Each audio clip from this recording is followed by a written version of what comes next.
첫째는 생리적인 욕구입니다. 의식주를 해결하고 육체적인 건강이나 배고픔, 갈증, 수면 등을 해결하기 위해서 열심히 산다는 거예요. 그렇죠? 저희들 1950년 6.25 전쟁 치르고 53년 휴전했을 때 정말 먹고 살기 힘들어, 의식주 해결하기 힘들어서 얼마나 열심히 살았는지 몰라요. 그죠? 근데 저희들이 지금 어떻습니까? 53년 휴전 끝나고 지금 한 60여 년 됐지요. 그러면 인간 나이 60여 살 되면 꽤 훌륭한 어른인데 과연 우리나라도 그 정도 이렇게 훌륭한 국가일까라는 것도 한번 생각을 해봤어요. 뭐 아쉬움이 없지 않아 있는데, 그러면 이러한 생리적인 욕구가 어느 정도 해소되거나 달성이 되면 그 다음에 나타나는 욕구가 안전에 대한 욕구라는 겁니다. 즉 위험이나 공격, 사고나 빈곤에 대한 보호를 받고 싶어 한다는 거죠. 사실 우리가 1953년 휴전 끝나고 나서 정말 열심히 살았을 때는 속된 표현으로 얘기해서 안전을 개무시하고 살았어요. 근데 지금은 어떻습니까? 먹고 살만하니까 이제는 안전에 대한 욕구가 막 들끓기 시작하는 거예요. 그래서 안전에 대한 욕구도 어느 정도 해소가 되면 사회적인 욕구가 생긴다는 겁니다. 집단에 대한 소속감, 친목, 타인과의 긍정적인 우호적인 관계를 갖고 싶어 한대요. 이것도 어느 정도 달성되고 충족이 되면 긍지 존경에 대한 욕구가 생긴답니다. 자기 존중, 즉 프라이드를 갖게 되고, 그리고 타인으로부터 존중받고 싶어 해서 지위 욕구나 상호 존중 욕구가 생기더라라는 겁니다. 그런데 웬만한 모든 동물은 여기까지는 욕구가 있습니다. 그렇지 않습니까? 침팬지나 고릴라를 보시면 보스에 대해서 존경을 표하지 않고 위협을 가하거나 이런 놈이 있으면 가차없이 죽여버리거나 무리로부터 쫓아낸다는 이야기죠. 그런데요, 인간만이 가질 수 있는 욕구가 있다는 겁니다. 그게 뭐냐? 자아실현 욕구입니다. 개인의 잠재력을 달성하고 싶어하고 자기 개발이나 성장, 창조, 책임감, 자기 표현의 극대화를 하고 싶어하더라라는 거예요. 여러분이 열심히 사시는 이유는 토끼 같은 새끼와 여우 같은 마누라를 위해서 사는 게 아니라 여러분 각자 가지고 계시는 이러한 욕구를 해소하고 달성하고 싶어하고 실현하고 싶어한다라고 하는 욕구가 있기 때문에 열심히 사시는 거다. 그런데요, 이쪽 왼쪽 거를 잘 보시면 이쪽 것이 잘 해소되지 않거나 충족이 되지 아니하면 이게 불만 요인으로 작동한다는 거예요. 잘 보세요. 노조들이 머리끈 질끈 매고 보장하라 하는 게 어느 쪽 겁니까? 왼쪽 거 아닙니까? 네, 청와대 게시판에 박 대통령님 나 자아실현 욕구 좀 충족시켜 주셔라고 민원 제기하는 거 보셨어요? 여러분 구청 홈페이지에 구청장님 나 자아실현 욕구 좀 충족시켜 주소 라고 민원 제기하는 거 보셨어요? 다 여기 있는 거 해소해달라고 민원을 제기하는 거예요. 여기 있는 것이 일정 수준 해소되지 않거나 충족되지 아니하면 다 민원이 대상입니다. 그래서 이것이 어느 정도 충족이 돼야만, 즉 정책이나 관리감독, 여건, 대인관계, 보수지휘 체계나 안전 등에 대해서 어느 정도 뒷받침이 되어주지 아니하면 이 불만 요인이 증폭됨으로 인해서 그 개인이나 그 사회나 그 국가가 건전하게 성장하기 어렵다는 이야기예요. 그렇지 않습니까? 그러면 이 오른쪽 거는 뭐냐? 오른쪽 거는 동기 요인이라 합니다. 어느 날 아침 우리 아이가 일어나서 학교 갈 준비를 하다가 뭐라 그래요? 아빠, 학교 왜 가야 돼? 아침부터 큰일 났어요. 질문을 그렇게 합니다. 그럼 여러분 어떻게 대답하시겠어요? 자녀가 아빠 학교 왜 가야 돼? 물어보면 어떻게 대답하실래요? 괜히 앞에 앉으면 괜히 앞에 앉으셨다고요? 뭐 우리 항상 대화하지요. 엄마, 아빠는 뭐 학교 가고 싶어서 가냐? 아니, 아빠는 뭐 회사 가고 싶어서 가냐? 너 학생이니까 학교 가야지. 뭐 이 정도 대화밖에 안 되죠? 여러분 아이들한테 학교를 가야 되는 이유에 대해서 명확하게 설명해 줄 수 있는 분 계세요? 저는 해답이 있어요. 나중에 삼겹살 먹을 때 말씀드릴게요. 그런 게 있다고요. 아이들이 학교를 왜 가야 되는지 모르고 그냥 학교 가는 거예요. 남들 가니까. 그러니까 아침마다 궁금증이 드는 거죠. 제가 왜 이 말씀을 드리냐 하면 여러분 친구나 또는 직장 동료나 부하 직원들의 자아실현 욕구가 강한 사람들을 잘 살펴보시면요, 이 친구들은 일을 주어주면 그 일을 잘 하려고 노력할 뿐만 아니라요, 열심히 하는 거는 둘째 더 플러스고요, 이 일이 이루어지기 위해서 뭐 다른 일도 해야 되나라고 찾아서 정말 열심히 합니다. 그리고 밤새우지 말라 해도 밤새워요.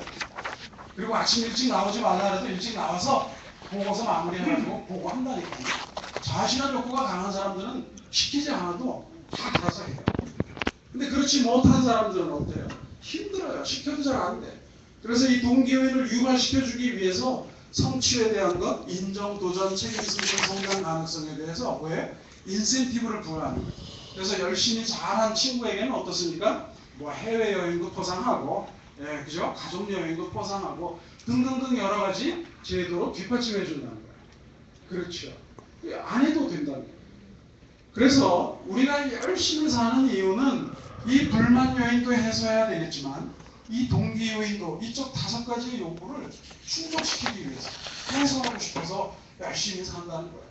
우리가 사실 1953년 휴전 이후에 얼마나 열심히 살았어요. 그래서 경제 성장도 이루었고 민주화도 어느 정도 이루었어요.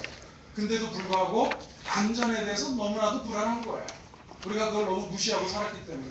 그리고 안전에 대해서 우리나라 국민들의 평균 인식 수준이나 지식 수준이 너무 낮아서 안전이 도대체 뭔지를 모르는 분들도 많다는 거예요. 그래서 우리가 열심히 살아온 결과 대한민국 성적표가 나왔어요.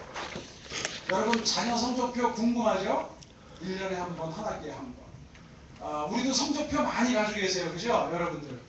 예를 들어서 며느리로서의 성적표, 사위로서의 성적표, 부모로서의 성적표, 직장 상사로서의 성적표, 친구로서의 성적표, 동료 성적표 무지무지 많이 가지고 계세요. 다. 그런데 그걸 다 통틀어서 대한민국 성적표가 2014년도에 나왔습니다.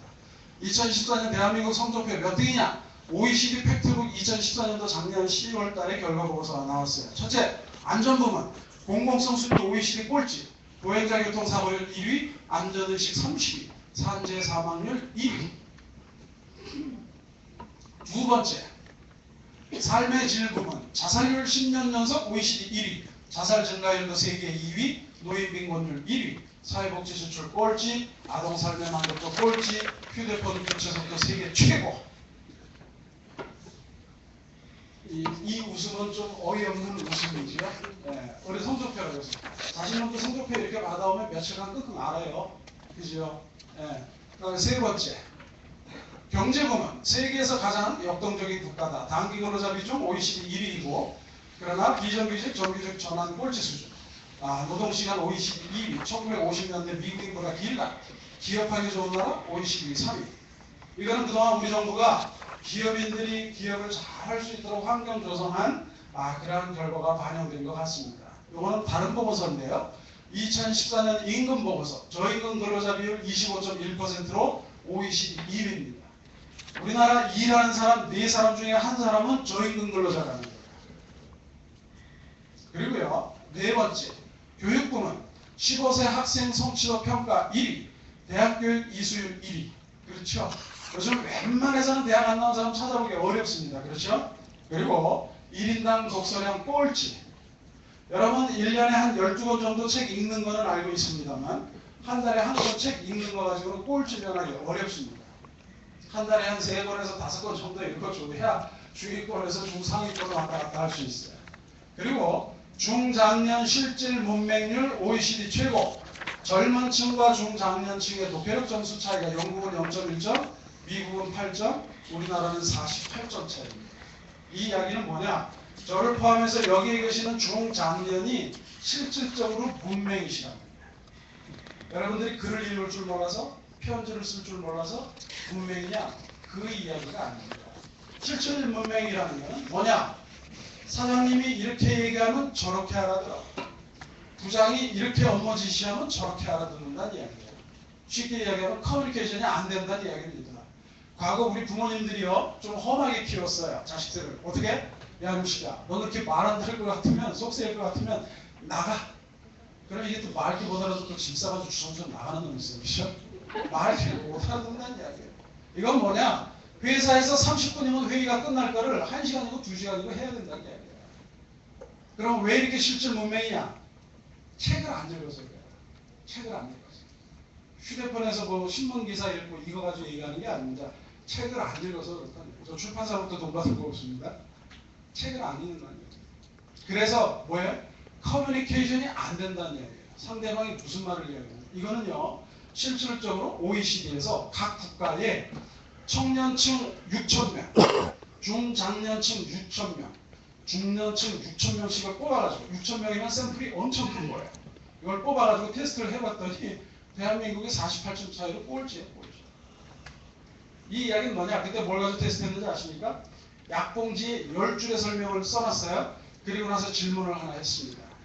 제대로 대답한 사람이 전체는 세계 3위예요.